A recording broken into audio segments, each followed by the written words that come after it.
Բարև ձեզ Անդրանիկ, շնորհակալ եմ, որ համաձայնեցիք այս զրույցին, բավականին երկար ժամանակ չենք զրուցել եւ թեմաները շատ են, գուցե ընթացքում մենք բավականին հետ գնանք հարցերի շուրջ, որովհետեւ հետաքրքիր է լսել նաեւ ձեր տեսակետը։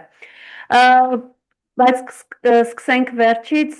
Հայաստանի իշխանությունները, չնայած նրան, որ ամեն կերպ փորձում են համոզել, որ խաղաղություն են բերել, խաղաղության պայմանագիրը իրողություն է, իրենք իրավիճակներ են ստեղծել, ադրբեջանցիների թուրքերի հետ բարեկամություն են անում, բայց մենք տեսնում ենք մանավանդ ընտրություններից հետո ադրբեջանական կողմը ել ավելի է սաստկացրել հայտարարությունները, սպառնալիքների տեսքով մինչև անգամ վերջերս Շուշիում էր Ալիևը եւ սկսենք այս հարցից։ Ալիևը հստակ հայտարարեց, որ Մինսկի խումբը բավականին ճնշումներ է գործադրել Ադրբեջանի վրա,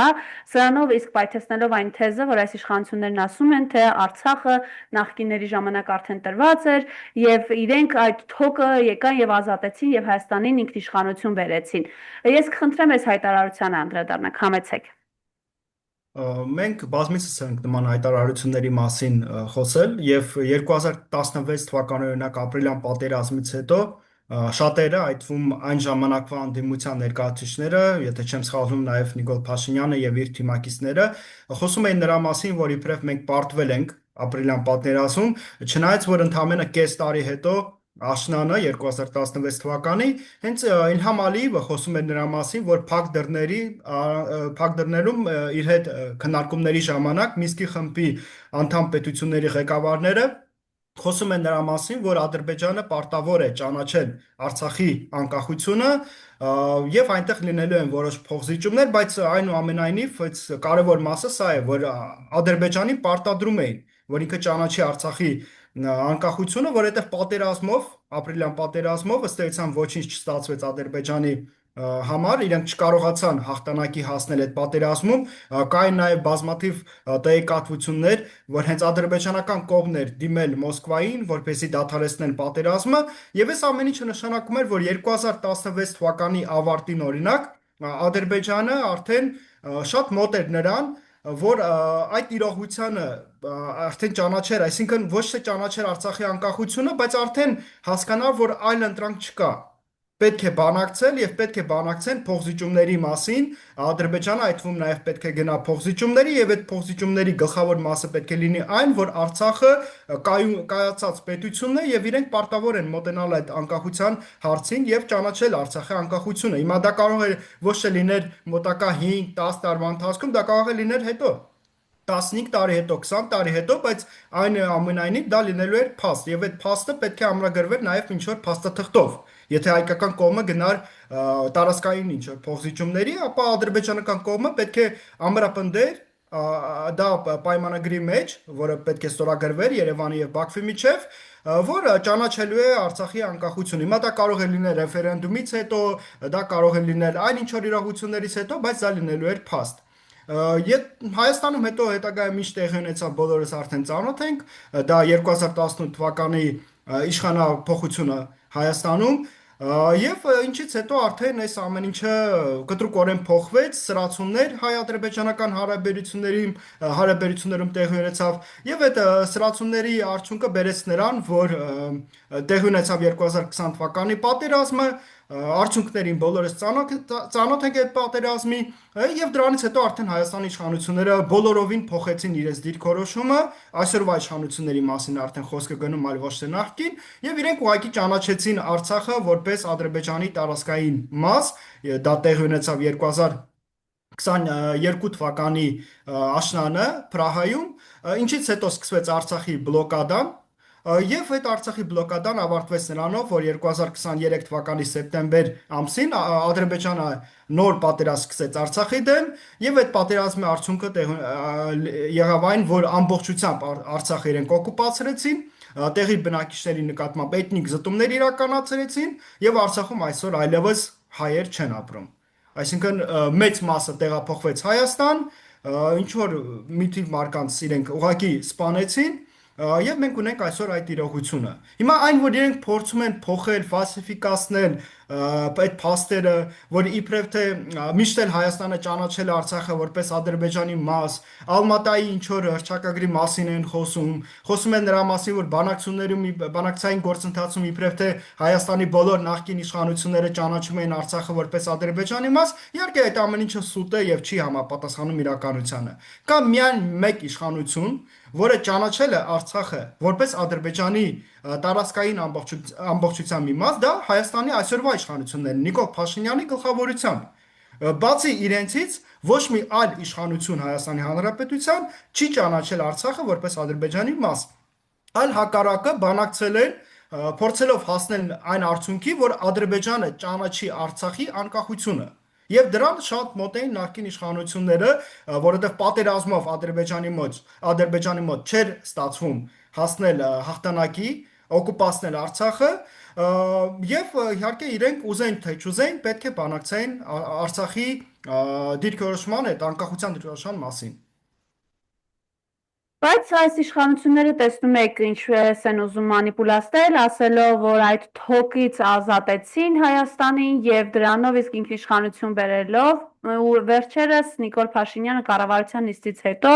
խոսում էր Արցախաշենի եւ Տիգրանաշենի մասին, ես կխնդրեմ այս հայտարարություններին անդրադառնաք։ Դե պարզ է, որ եթե իրենք ճանաչում են Ադրբեջանի Հանրապետությունը որպես խորհրդային Ադրբեջանի ժառանգորդ, չնայած որ զվարճալի պահը այն է, որ հենց Ադրբեջանը իրեն չի ճանաչում որպես խորհրդային Ադրբեջանի ժառանգորդ, այլ ճանաչում է որպես Ադրբեջանի առաջին հանրապետության ժառնորդ եւ սրանով ստացվում է, որ նաեւ տարածքային որոշ վեճեր եւ նկրտումներ ունի Հայաստանի Հանրապետության նկատմամբ, եթե առաջի հանրապետության ժառանգորդն է, որովհետեւ այնտեղ ոչ միայն Նախիջևանի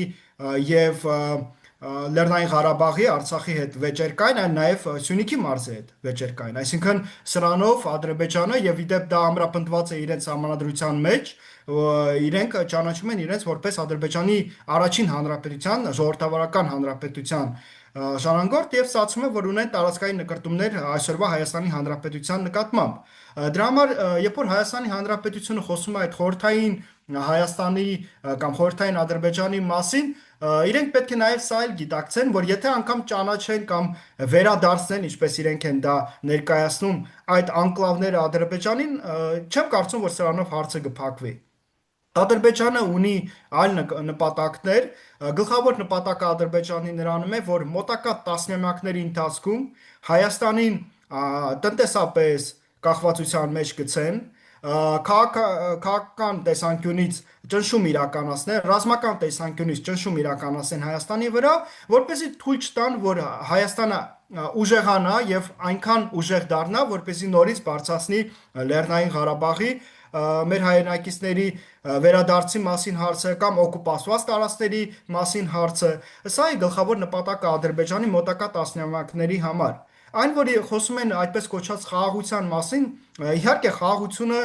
տարբեր կերպ է ընկալվում Բաքվում եւ Երևանում։ Եթե Երևանում պատկերացնում են այսօր իշխանությունները, որ խաղաղությունը այն է, որ պայմանագիր պետք է ստորագրվի եւ այդ պայմանագիրը կփակի բոլոր պատմական այդ իրողությունները, որոնք տեղի են ունեցել մեր ժողովուրդների եւ պետությունների միջև եւ կփակի բոլոր այն խնդիրները, որոնք այսօր արկա են Երևանի եւ Բաքվի միջև, ապա Բաքվում պատկերացումը բոլորովին այլ է, խաղաղությունը իրենց համար այն է, որ Հայաստանը պետք է այնքան թույլ պետություն դառնա այս տարածաշրջանում, որ կարծես թե բոլոր իր արտաքին քաղաքական ինչ որ ինիցիատիվները քննարկի Բաքվի եւ Անկարայի հետ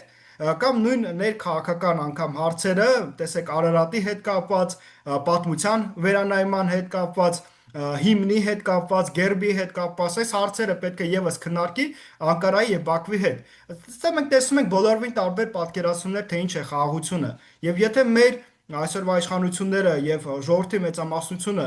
կարծում է, որ նման խաղաղությունը երկարատև կարող է լինել Բաքվի եւ Երևանի միջև, ապա իրենք չարաչար սխալվում են։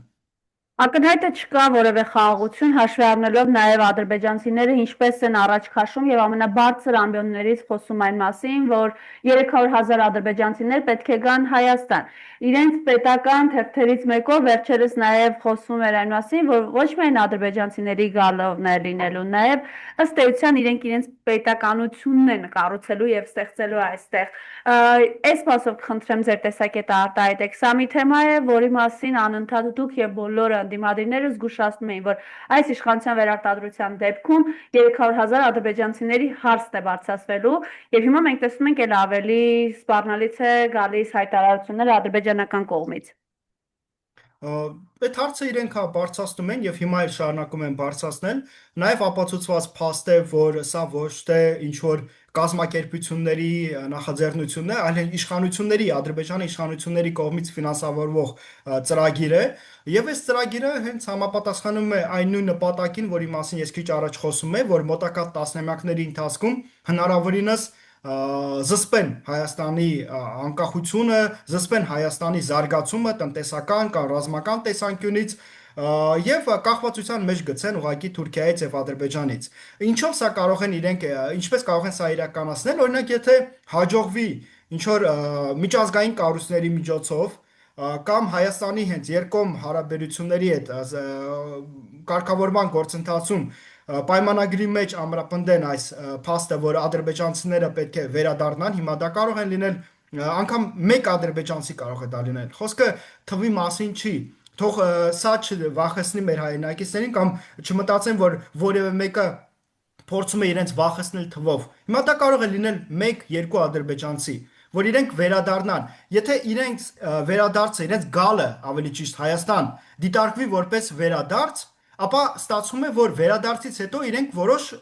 իրավունքներ պետք է ստանան։ Պարտականությունները ստանձնելու Հայաստանի իշխանությունները իրենց նկատմամբ։ Եթե իրենք վերադառնում են, ապա նշանակում է, որ Հայաստանի իշխանությունները ճանաչում են, որ իրենց նկատմամբ ճնշում է ժամանակին իրականացվել եւ իշխանությունները Հայաստանի կամ Հայաստանի Հանրապետությունը ավելի ճիշտ, սա կդիտարկվի այսպես, ճնշել է իրենց եւ ստիպել է, որ իրենք լքեն Հայաստանը։ Եվ եթե իրենք նաև հաջողության հասնեն այն հարցում, որ ճանաչեն իրենց իրավունքը, որ իրենք լիարժեք քաղաքացի են եղել, որ սա պատմական տարածքներ են ինչ որ Ադրբեջանի, որ իրենք ասում են արևմտյան Ադրբեջան, սա էլ ավելի մեծ խնդիրներ է բերելու Հայաստանի Հանրապետությանը։ Ինչ խնդիրներ օրինակ կարող է սա բերել։ Պատկերացրեք, որ մի քանի տասնյակ ադրբեջանցիներ այդպես կոչված վերադառնում են Հայաստանի Հանրապետություն, հետագայում իրենք հենց սադրում են ինչ որ կոնֆլիկտ տեղի բնակիչների հետ, այդ կոնֆլիկտը կարող է լինել օրինակ անշարժ գույքի նկատմամբ, որովհետև այն անշարժ գույքը, որը ժամանակին իրենց պատկանել է, երբ որ ադրբեջանցիները լքել են Հայաստանի Հանրապետությունը, իրենք դրա համար գումար են ստացել։ Բայց գուցե այս գումար ստանալու պահը ոչ միտեղ չի ամրապնդվել։ Չի դոկումենտներ, ինչ որ փաստաթղթեր չկա դրա վերաբերյալ։ Հիմա իրենք կասեն, որ մենք վերադառնում ենք, ժամանակին ապրել ենք այս տանը, հիմա այդ տանը ապրում են Հայաստանի Հանրապետության քաղաքացիներ, եւ ստե կոնֆլիկտ է սկսվում։ Այս կոնֆլիկտը կարող է բերել նրան, որ ինչ որ էթնիկ բախում տեղի ունենա հայերի եւ ադրբեջանցիների միջև Հայաստանի Հանրապետության տարածքում։ Իհարկե Թուրքիան եւ Ադրբեջանը օգտագործելու են այս փաստը միջազգային կազմակերպություններում իրենք սա փորձելու են ցույց տալ, որ Հայաստանում ադրբեջանցիների նկատմամբ, հետագայում սա նաև փոխելու են թեման, բերելու են նա, որ մուսուլմանների նկատմամբ ճնշում է իրականացնում եւ փորձելու են միջազգային կառույցները օգտագործել, որպեսզի ճնշում իրականացնեն Հայաստանի Հանրապետության նկատմամբ։ Տեսեք, ինչ բազմաթիվ է, սա փոքրիկ մի խնդրի մասին, ռիսկերի մասին խոսեցի, բայց ես ձեզ վստահեցնում եմ, որ բազմաթիվ այլ ռիսկեր կան։ Հիմա տեսեք, օրինակ նույն Բուլղարիայում մեծ թվով թուրքեր են ապրում եւ այնտեղ էլ նաեւ այդպիսի ծրագրեր եղել են վերադարձ եւ այլն իրավունքների պաշտպանություն իշխանությունների կողմից պարտականություններ որոշ որոնք ստանձնել են Բուլղարիան երբ որ Եվրամիության անդամ է դարձել եւ դրանից հետո տարբեր տեսակի կոնֆլիկտներ են առաջացել եւ նաեւ ռիսկեր ներքաղաքական տեսանկյունից Բուլղարիայի համար, որովհետեւ այսօր օրինակ Բուլղարիայում պարլամենտում ներկայացված է քաղաքական ուժ, որը ներկայացնում է տեղի թուրք ժողովրդի շահերը։ Հիմա պատկերացրեք, որ եթե Հայաստանի Հանրապետությունում անգամ 10 կամ 20 ադրբեջանցիներ լինեն, իրենք բոլոր իրավունքները կստանձնեն, որպեսզի ստեղծեն իրենց քաղաքական ուժը եւ հետագայում փորձեն նաեւ իրենց դիրքերը կամ շահերը տարածել քաղաքական տեսանկյունից Հայաստանի Հանրապետությունում։ Սա, տեսեք, բազմաթիվ ռիսկեր իրականում կան, եթե մենք մենակ ռիսկերի մասին խոսենք, անգամ ես կարծում եմ մեր եթերի ժամանակը դրան չի հերիքի։ Այս ամենին զուգահեռ այս աղետների առաջ որ կանգնած է հայ ժողովուրդը, ես կուզեմ նաև անդրադառնալ տնտեսական վիճակին։ Մենք տեսնում ենք, որ Հայաստանի իշխանությունները այն վիճակի հասցրեցին հայ-ռուսական հարաբերությունները, որ այսօր գրեթե ամեն ինչ Հայաստանի հայկական շուկայի հետ կապված փակված է Ռուսաստանի շուկա մուտքը։ Մենք տեսանք, որ երեք ձկնարտադրողներն էին կառավարության մոտ, ծիրան արտադրողները համոզում են, թե ծիրան են արտահանում Եվրոպա, պարզվեց միայն Իսպանիային արտահանել են էլ փչացած է եղել, ծաղկավաճառները, ջերմոցատերերը խնդիրներով, այս ամենը ինչի կհանգեցնի։ Տեսեք, տարբեր մոտեցումներ կան այս հարցում։ Հիմա օրինակ Մոսկվայի մոտեցումը տրամաբանական է մի կողմից, անընդունելի է մյուս կողմից, որպես Հայաստանի Հանրապետության օրինակ քաղաքացու համար դա անընդունելի երևույթ է, որովհետև դու բիզնեսով ես զբաղվում, այլ ոչ թե քաղաքականությամբ, բայց քո նկատմամբ են իրականացում ճնշումը եւ դու ես այդ կորուստը կրում տնտեսական, այլ ոչ թե իշխանություններ։ Առաջին հերթին հենց դու որպես քաղաքացի ես գրում։ Բայց մյուս կողմից տրամաբանական է, որովհետև Հայաստանի Հանրապետությունը ԵԱՏՄ անդամ պետություն է, ունի որոշ պարտականություններ, որոնք ստանձնել է, երբ որ դարձել է ԵԱՏՄ անդամ պետություն, բայց ըստ էության այսօր փորձում է փոխել իր արտաքին քաղաքական դիրքորոշումը եւ խորացնել հարաբերությունները արևմուտքի հետ, հատկապես Եվրամիության հետ, նաեւ օրենք է ընդունում, որ Հայաստանը ձգտելու է դառնալ Եվրամիության անդամ։ Հիմա երբ որ դու մի կողմից ունես պարտականություններ որպես անդամ պետություն ԵԱՏՄ, բայց մյուս կողմից փորձում ես խորացնել քո հարաբերությունները բոլորովին այլ կողմի հետ, որը ըստ էության կարելի է ասել, որ նաև պատերազմական իրավիճակում է այսօր Մոսկվայի հետ, իհարկե դա պետք է ունենար ինչ-որ հետևանքներ։ Հիմա սեղ գլխավոր մեղքը կրում են Հայաստանի Հանրապետության իշխանությունները, որովհետև երբ որ իրենք փորձում են փոխել արտաքին քաղաքականության վեկտորը, դա իրենց իրավունքն է, իրենք իշխանությունն են, կարող են այդ փոփոխությունը իրականացնել եւ մեր հայրենակիցներն էլ ինչքանով ես տեղյակ եմ տարբեր այդ հարցումների մեծ մասը աջակցում է դրան, որ Հայաստանը դառնա Եվրամիության անդամ պետություն, բայց ուրեմն դու նաեւ պետք է հաշվարկել այդ հետևանքները այս ամեն ինչի։ Եթե դու վեկտորը փոխում ես, բայց չես հաշվարկում, որ դա կարող է նմանատիպ հետևանքներ ունենա, տնտեսական սանկցիաներ, ճնշում Մոսկվայի կողմից եւ այլն, դու ես կրում այդ մեղքը։ Դու պետք է լուծես այս հարցը։ Եվ բոլոր այն մեր քաղաքացիները, փոքր եւ միջին բիզնեսի, ովքեր այսօր այդ կորուստները տնտեսական կրում են, իրենց հարցը պետք է ուղղեն կառավարությանը, որովհետև կառավարությունն է փոխում մեր դիրքորոշումը քաղաքական, ինչը նաև բերում է տնտեսական հետևանքների։ Հիմա իրենք նաև պետք է պատրաստ լինեին այդ հետևանքների, որ լուծեն այդ հետևանքները, բայց ստացվում է, որ իրենք պատրաստ չեն, այսօր ընկել են Բրյուսելի, Վաշինգտոնի դռները կամ այլ մայրաքաղաքների եվրոպական եւ խնդրում են, որ ինչ որ լգոտներ տան իրենց, որպեսզի այդ ապրանքները տանեն ինչ որ ժամանակաշրջանում տանեն Եվրոմիության անդամ պետություններում վաճառեն։ Բայց դա էլ ունի իր խնդիրները, այնտեղ ստանդարտներ կան, այնտեղ բազմաթիվ այլ հարցեր կան բյուրոկրատիայի հետ կապված, եւ այդքան հեշտ չի ապրանքը վերցնել եւ տանել, նաեւ լոգիստիկայի խնդիր կա, որովհետեւ մի կողմից Ռուսաստանը, որը այդքան հեռու չի Հայաստանից, ավելի հեշտ է ապրանքը հասցնել ռուսական շուկա, քան այդ ապրանքը հասցնել եվրոպական շուկա, որը շատ ավելի հեռու է Հայաստանից, եւ նաեւ կան լոգիստիկայի հետ կապված խնդիրներ, օրինակ Վրաստանի տարածքով մի փոքր խնդրառույց է ապրանքը հասցնել եվրոպական շուկա, որովհետև Վրաստանի հարաբերությունները Եվրամիության հետ լարված են վերջին տարիներում, եւ նաեւ Թուրքիայի հետ կապված սահմանը, չնայած որ վերջին 2-3 տարի է, որ անընդհատ իշխանությունները ամեն տարի ասում են, որ հեսա սահմանը բացելու են, բայց մինչ օրս սահմանը փակ է եւ Թուրքիան ասում է, որ սահմանը կբացի եւ հարաբերությունները Հայաստանի հետ կկարգավորի միայն այն ժամանակ, երբ որ Հայաստանը կկարգավորի իր հարաբերությունները Ադրբեջանի հետ, իսկ Ադրբեջանը ասում է մենք կկարգավորենք ձեր հարաբերությունները այն ժամանակ, երբ որ դուք կիրականացնեք բոլոր այն նպատակները, որոնք մենք ունենք։ Առաջին հերթին դա սահմանադրության փոփոխությունն է եւ նաեւ այդ անկլավների հետ կապված հարցը ես վստահ եմ։ Եվ հիմա մենք տեսնում ենք, թե ինչ թափ է ստանում բռնաճնշումները Գագիկ Ծառուկյանի նկատմամբ, մյուսների նկատմամբ, բառացիորեն գողություն են իրենք իրականացնում, մտնել մարդու տուն, նախ այդ շոուն, որ իրենք նկարել էին պարոն Ծառուկյանի նկատմամբ, եւ դուռը բացում է, բայց չէ, իրենց պետք է տեսնել ինչպես են տապալում 70 տարեկան մարդուն, չնայած տարիքն էլ մի կողմ դնելով, գողանալ մարդու մինչև անգամ տան խրտվիլակները, կենդանիներին գողանալ, սատկացնել առյուծին, այս ամենը ինչի դրսևորում է։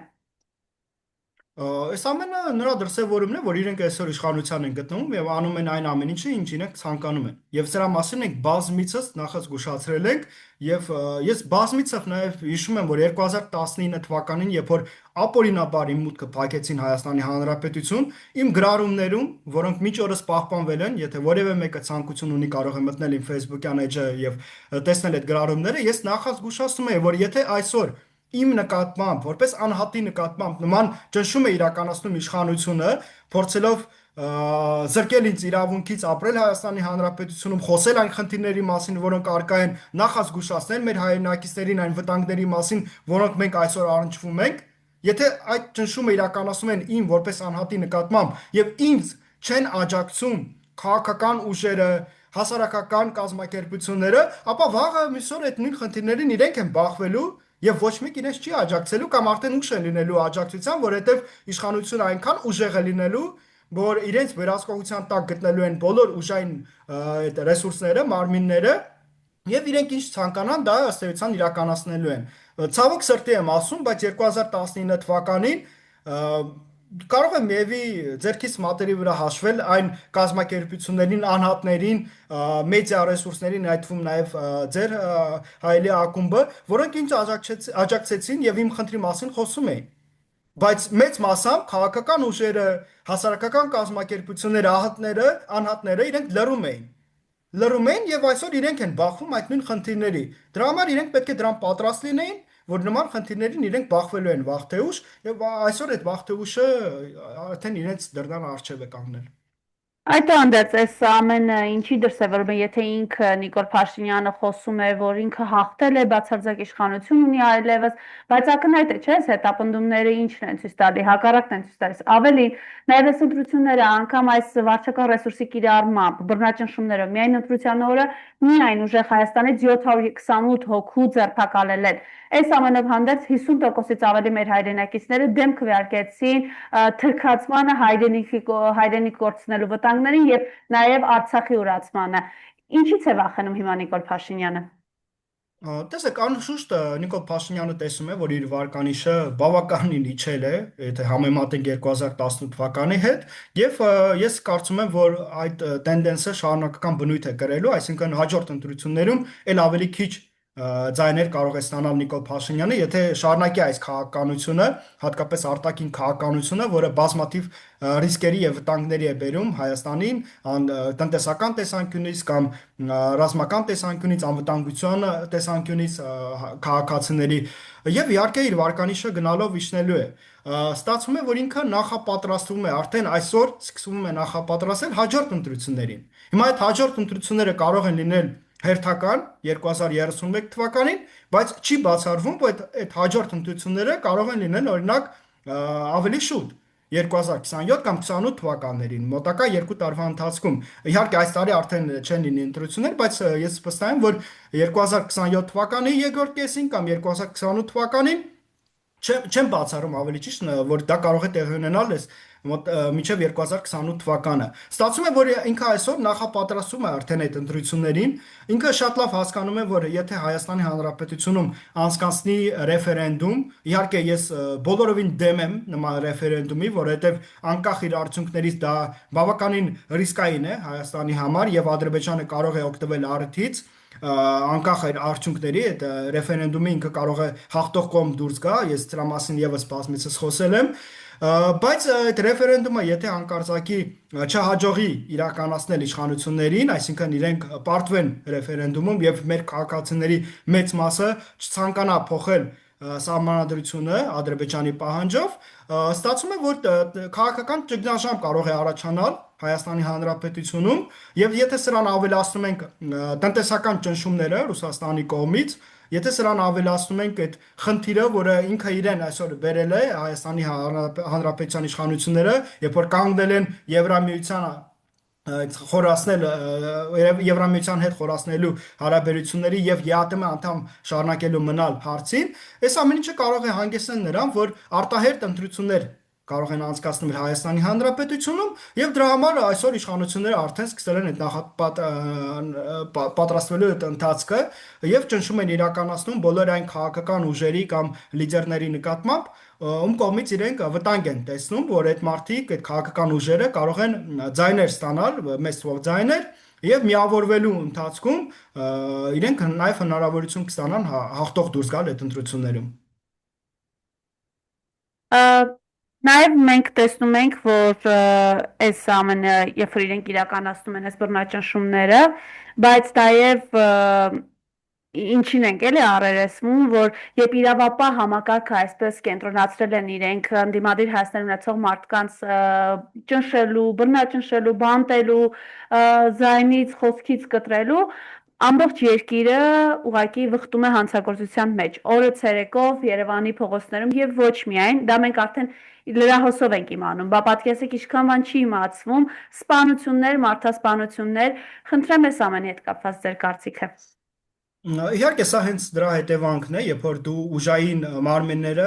սկսում ես օգտագործել քաղաքական վրեժ իրականացնելու նպատակով, քաղաքական ճնշում իրականացնելու նկատմամբ քո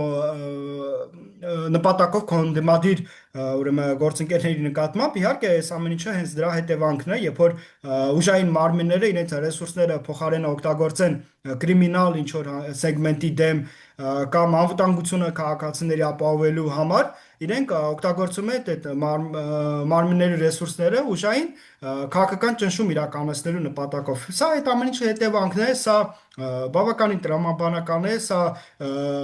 այսպես պետք է հենց լիներ, այլ կերպ չէր կարող լինել եւ նմանատիպ իրողություններ տեղի են ունենում այլ երկրներում, որտեղ արկա է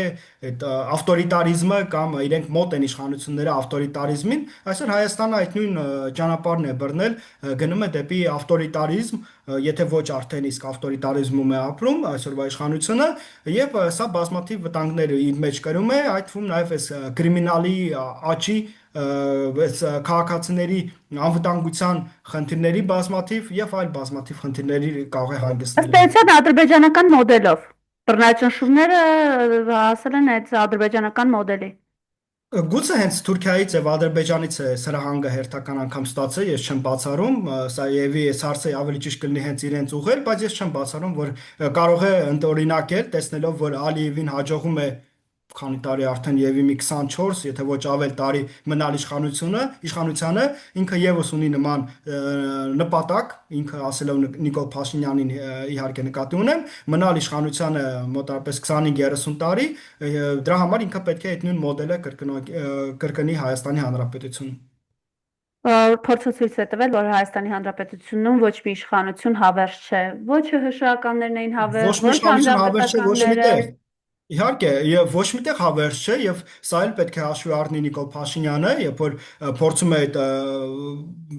նպատակը կյանքի կոչել, հավերժ մնալ իշխանությանը, գալու է մի օր, երբ որ իրեն զրկելու են իշխանությանը եւ ես չեմ բացառում, որ հենց զրկեն իրեն շատ մտերիմ մարդիկ, որովհետև հիմնականում հենց այդպես է լինում, դավաճանում են քո կողքից եւ դրա արդյունքում ինքը կարող է հայտնվել բանտում կամ ուղղակի ստիպված լինել փախչել Հայաստանի Հանրապետությունից։ Որովհետև Հայաստանում ինքը ուղղակի չի կարող մնալ, բազմաթիվ օրենքներ է խախտել, սահմանադրությունն է տապալել եւ սրա համար ինքը պատասխանատվություն անպայման պետք է կրի։ Խոսեցիք, որ հնարավոր է դավաճանությունը հենց իր թիմից է լինի, իր շրջապատի մարդկանցից։ Տեսնում ենք, որ ինչ-որ վերադասավորումներ են թիմում։ Ինչու գնացած դες Ալեն Սիմոնյանը։ Ճիշտ ասած չգիտեմ ինչի գնաց, բայց երևի շատ տխուր գնաց, որովհետև ինչքանով ես տեղյակ եմ, ինքը դերևս ցանկություն ուներ մնալ նույն պաշտոնին, բայց իրեն այդ ցանկությունից զրկեցին, ինչ որ սխալներ էր եւի գործել, ինչի համար զրկեցին, կամ չեմ բացառում, որ իր համար նոր պաշտոն են նախապատրաստում, ես չէի բացառի, որ կարող է իրեն որպես դեսպան ուղարկեն օրինակ Ռուսաստանի Դաշնություն, հաշվի առնելով այն հանգամանքը, որ Մատվիենկոյի հետ ինքը բավականին լավ հարաբերություններ ունի եւ հույս ունենալով, որ այդ հարաբերությունները կարող են բերել նրան, որ Երևանն ու Մոսկվան այդ ճնշումը եւ այսօրվա այդ լարվածությունը, որը արկա է, կարող են իջեցնել։ Բայց Մոսկվան արդյունքներին կարծես չի հավատում, անավանդ որ վերջի շրջանում տեսնում ենք, որ այս դիրքորոշումը Ռուսաստանի բավականին հստակ է եւ որևէ ձև չեն թույլատրում այս ճնշումները, նաեւ տեսնում ենք նույն ինքը Զախարովան ԱԳՆ մակարդակով ինչպես են անդրադառնում եւ չեն մոռանում Ալեն Սիմոնյանի հայտարարությունները հենց Ռուսաստանի վերաբերյալ։ Տեսեք, ինչն է հետաքրքիր Ռուսաստանի պարագայում, որ այո, ճիշտ եք ասում, իհարկե արդյունքների իրենք չեն նայում եւ այլն, բայց մյուս կողմից տեսեք, այսօր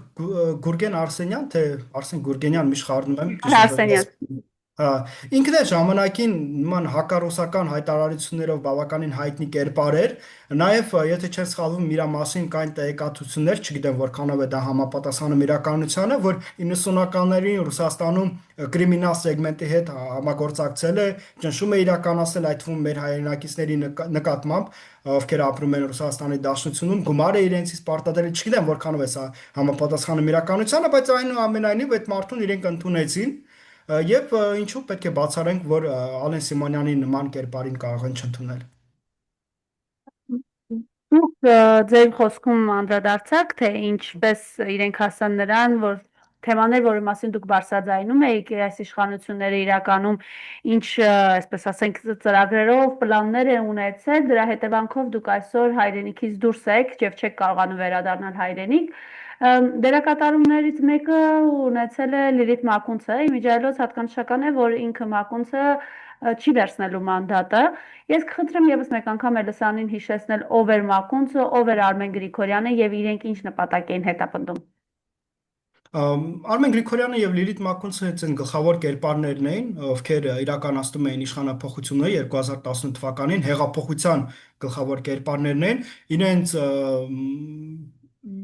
կերպարը ես չէի ասի, որ ավելի քիչ էր, քան Նիկոլ Փաշինյանի կերպարը, որովհետև բավականին մեծ ազդեցություն իրենք ունեն ոչ միայն թիմում, այլ նաև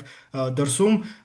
բավականին խորացված հարաբերություններ ունեն արևմտյան պետությունների հետ, հատկապես Միացյալ Նահանգների հետ, դրա համար բավականին ազդեցիկ իրենք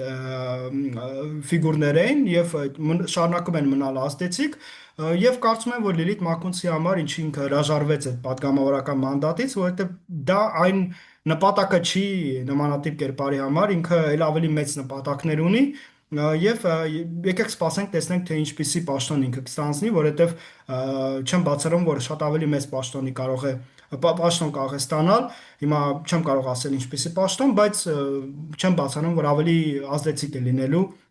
այն պաշտոնը, որ ինքը կարող է ստանձնել, իսկ Արմեն Գրիգորյանը շարունակում է մնալ այն նույն պաշտոնի, որը ինքը դեռևս 2018 թվականին է ստանձնել, եւ երևի հարմար պաշտոն է եւ թույլ է տալիս իրեն վերահսկել իրավիճակը ինչպես թիմում, այդպես էլ հարաբերությունները արևմուտքում։ Դե մենք հիշում ենք, որ Լիլիթ Մակունցը մինչ այս Միացյալ Նահանգներում դեսպան էր եւ այնտեղ խոսելով Միացյալ Նահանգների Սփյուռքի մեր հայրենակիցների հետ ասում են ամենախայտառակ, այսպես ասենք, դեսպանն է եղել եւ ինչպես է կտրել նաեւ Հայաստան Սփյուռք կապը մասնավորապես Միացյալ Նահանգների հետ։ Սա հենց նպատակն է այսօրվա իշխանությունների, իրենք սրա մասին բազմիցս են ասել, այսինքն սա այսօրվա իշխանությունների քաղաքականության գլխավոր նպատակն է կտրել Սփյուռքը Հայաստանի Հանրապետությունից եւ նզեմացնել ազդեցությունը Սփյուռքի Հայաստանի Հանրապետության վրա կամ հակառակը, այսինքն Սփյուռք-Հայաստան այդ հարաբերությունները վերանայել եւ ունենալ այնպիսի Սփյուռք, այնպիսի կազմակերպություններ, որոնք գտնվելու են վերահսկողության տակ Հայաստանի Հանրապետության իշխանությունների, լոյալ են լինելու այն քաղաքականությանը, որը վարում է այսօրվա իշխանությունները, չնայած ես կարծում եմ, որ ավելի ճիշտ կլիներ, որ Սփյուռքը անկախ լիներ եւ ունենար իր դիրքորոշումը եւ եթե ճիշտ քաղաքականություն վարեն եւ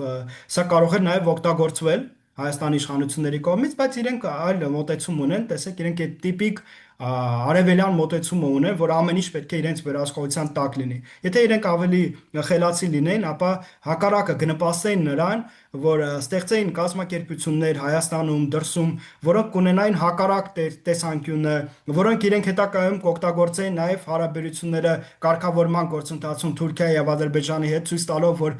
սա միակողմանի դիրքորոշում չէ, կան այսպիսի կազմակերպություններ, կան այսպիսի ազդեցիկ դեմքեր, ովքեր հակառակ դիրքորոշում ունեն։ Այս ամեն ինչը կարող էր օգտագործվել, բայց իրենք տեսեք, որ այլ ուղղությամբ են շարժվում, ինչը ես կարծում եմ ընդհակառակը վնաս է բերելու ոչ միայն Հայաստանին, այլ նաև հենց իրենց դիրքերն է թույլատնելու բանակցային գործընթացում, որովհետև այլևս իրենք հնարավորություն չեն ունենա ցույց տալ, որ կան այլ դիրքորոշումներ, այլևս իրենք ստիպված են լինելու շատ ուղիղ խոսել եւ իրականացնել բոլոր այն պարտադրանքները, որոնց իրենք ստիպելու են, որ ստանձնեն։ Եվ մի վերջին հարց, ժամանակն է նաև սուղ է, մենք գիտենք, որ Ադրբեջանը, այսպես ասենք, հա,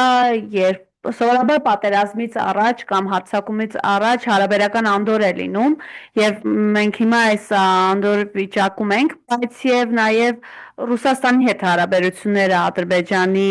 սրված են, կարող ենք այսպես ձևակերպել, մանավանդ Ալիևի վերջին հայտարարությունները Գորդոնի հետ հարցազրույցում հնչեցրած նաեւ Աշնանը սպասել սրացումներ մինչև անգամ պատերազմ։